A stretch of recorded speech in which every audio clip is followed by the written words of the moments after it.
Berikut overview singkat dari mata kuliah sistem operasi. Jadi mata kuliah sistem operasi ini adalah terdiri dari 3 SKS, di mana 2 SKS itu adalah SKS teori dan 1 SKS itu adalah SKS praktikum.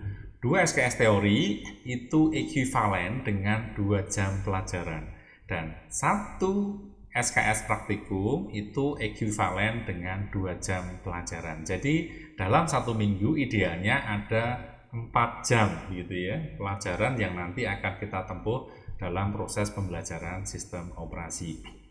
Kemudian mata kuliah prasyarat yang diwajibkan gitu ya ketika Anda mengikuti kuliah sistem operasi ini adalah Anda sudah pernah menempuh mata kuliah organisasi sistem komputer. Kemudian untuk semester kita berada di semester ganjil ya. Kemudian hari dan jam perkuliahannya adalah saat ini saya mengajar 3 kelas, yaitu kelas A, kelas B, dan kelas C. Untuk kelas A, jamnya itu adalah jam keempat dan jam kelima gitu ya, harinya Senin, jam 10.15 sampai jam 12. Untuk kelas B, itu jamnya adalah jam ke-7-8, harinya Selasa, jam 13.55 sampai dengan 16.20. Dan yang terakhir adalah kelas C, itu adalah jam ke-45, harinya Kamis, jam 10.15 sampai dengan jam 12. Adapun kontrak belajar mengajar yang akan kita tempuh dalam 1 semester ini adalah, jadi metode pembelajaran ini kita menggunakan metode full daring. Apa artinya full daring? Artinya adalah perkuliahan nanti kita menggunakan bantuan teknologi informasi full gitu ya, tidak ada kuliah tatap muka atau interaksi tatap muka. Kemudian tool yang akan kita gunakan dalam proses belajar mengajar daring ini adalah bahwa nanti untuk upload materi saya akan unggah di sepada.uns.ac.id. Untuk presensi perkuliahan itu kita menggunakan OCW UNS. OCW itu Open Courseware ya, di alamat atau URL yaitu ocw.uns.ac.id. Kemudian untuk video materi saya akan menggunakan YouTube gitu ya. Jadi di dalam, karena video yang nanti akan saya unggah nanti besar gitu ya, sehingga saya akan upload di YouTube dan nanti akan saya tempelkan di Sepada. Harapan saya ketika nanti saya upload di YouTube, Anda bisa fleksibel untuk melihatnya. Karena saya tahu bahwa kadang kuota malam itu lebih banyak daripada kuota siang gitu ya. Dan kadang mungkin kuota malam itu gratis, kira-kira seperti itu. Kemudian untuk video meeting, kadang nanti di jadwal perkuliahan saya akan menggunakan perkuliahan 2 arah gitu ya. Akan menggunakan Google Meet atau bisa menggunakan Zoom, kira-kira seperti itu. Kemudian bahwa semua mahasiswa itu wajib terdaftar di aplikasi Sepada UNS gitu ya, dengan menggunakan nama lengkap, tidak boleh menggunakan nama samaran seperti yang sudah saya jelaskan di slide sebelumnya. Kemudian untuk kehadiran minimal adalah 75% sebagai syarat untuk mengikuti UTS dan UAS. Jadi kalau Anda tidak melakukan presensi, maka Anda tentunya tidak bisa mencapai syarat untuk mengikuti UTS dan UAS. Kalau syarat tidak terpenuhi artinya Anda tidak lulus. Jadi harap diperhatikan gitu ya. Jadi untuk perkuliahan ada 4 aplikasi, mohon maaf. Pertama adalah OCW. OCW ini untuk presensi ya. Jadi nanti ketika presensi Anda harus melalui OCW. Kemudian untuk upload materi saya menggunakan Sepada gitu ya. Upload materi, kemudian assignment, tugas, kemudian kuis, ujian dan sebagainya nanti akan saya menggunakan Sepada, karena menurut aturan memang di UNS itu harus menggunakan portal Sepada, sepada.uns.ac.id. Itu adalah kontrak belajarnya. Sekarang saya akan masuk pada mekanisme perkuliahan. Bagaimana mekanisme perkuliahan yang nanti akan kita laksanakan? Jadi skenarionya atau prosedurnya nanti adalah bahwa materi kuliah itu dalam bentuk video, kemudian dalam bentuk slide materi atau materi pendukung lainnya akan saya unggah ke dalam spada.uns.id minimal 1 hari sebelum jadwal perkuliahan. Jadi kalau belum saya upload berarti nanti mungkin ketua kelas gitu ya bisa mengingatkan saya belum diupload dan seterusnya.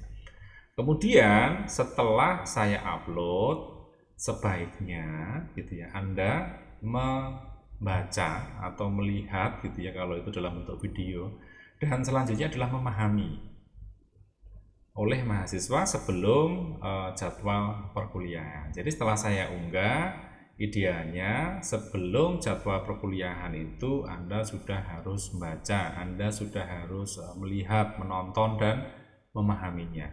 Supaya apa? Supaya ketika nanti jadwal perkuliahan Anda sudah bisa istilahnya memahami apa yang saya sampaikan dan melakukan konfirmasi atau menanyakan ketika Anda tidak paham terhadap apa yang sudah Anda pelajari. Selanjutnya, pada saat jam perkuliahan akan dibuka sesi diskusi. Jadi pada saat jadwal ya, untuk kelas A tadi misalnya setiap hari Senin jam ke-4 dan ke-5 itu nanti akan kita buka sesi diskusi. Bisa menggunakan WA, bisa menggunakan video meeting atau Google Meet atau Zoom selama maksimal itu adalah 30 menit gitu ya. Fungsinya apa? Jadwal yang nanti akan kita buka untuk proses diskusi tadi, fungsinya hanya akan membahas materi yang telah Anda pelajari sebelumnya. Jadi tidak akan membahas secara detail gitu karena sudah saya upload di Spada ya, Anda bisa download, kemudian Anda bisa pelajari atau bisa Anda lihat dan pahami materi tersebut begitu ya. Jadi maksimal sekali lagi 30 menit. Tujuannya apa sih? Tujuannya agar Anda hemat bandwidth begitu ya.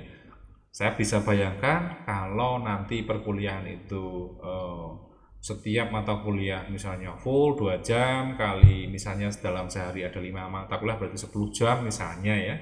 Itu tentunya berapa sih bandwidth yang Anda akan gunakan? Tentunya sangat banyak sekali.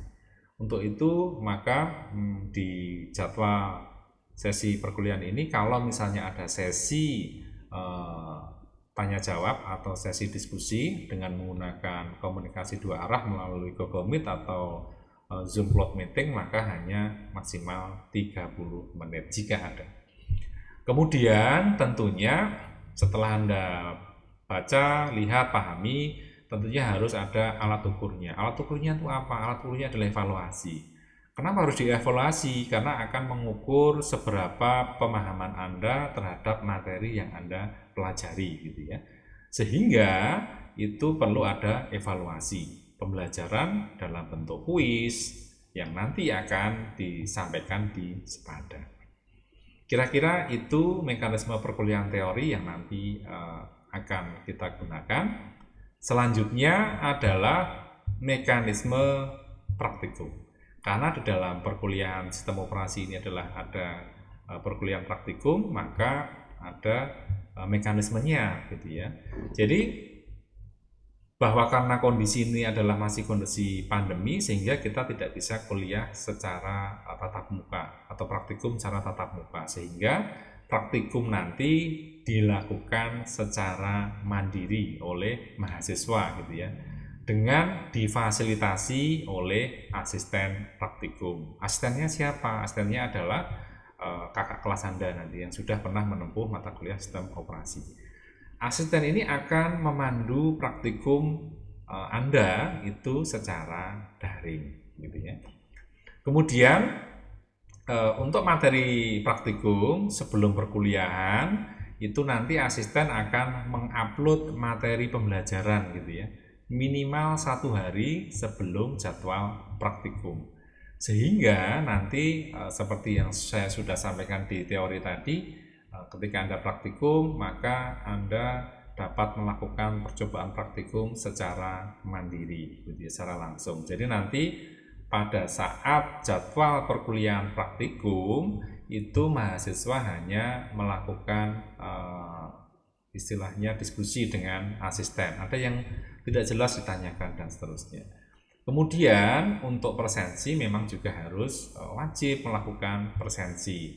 Presensi nanti kita akan gunakan SPADA ya, untuk OCW untuk presensi, dan kemudian nanti untuk diskusi dengan asisten nanti maksimal 30 menit gitu ya, dengan menggunakan Google Meet atau Zoom Cloud Meeting. Kemudian yang terakhir untuk evaluasi materi pembelajaran praktikum tentunya harus ada evaluasi, yaitu dengan apa? Dengan membuat laporan praktikum yang sudah diunggah di SPADA. Jadi apa yang Anda kerjakan tersebut, kemudian dalam praktikum mandiri tadi ya, kemudian Anda laporkan, yang nanti laporannya itu akan Anda unggah di SPADA. Kemudian untuk mekanisme penilaian sekarang. Jadi penilaian di dalam mata kuliah sistem operasi itu terdiri dari 3 jenis komponen. Komponen yang pertama itu adalah praktikum sebesar 30%. Kemudian komponen yang kedua itu adalah ujian tengah semester atau UTS. Itu adalah proporsinya adalah 30%, dan yang terakhir adalah UAS, itu adalah proporsinya adalah 40%. Berikut adalah rentang grade penilaian gitu ya, konversi angka ke huruf gitu ya.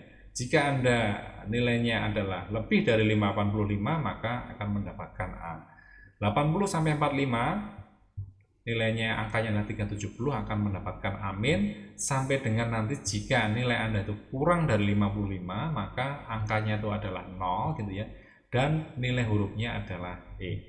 Demikian terkait dengan kontrak perkuliahan. Selanjutnya kita akan masuk ke overview mata kuliah sistem operasi.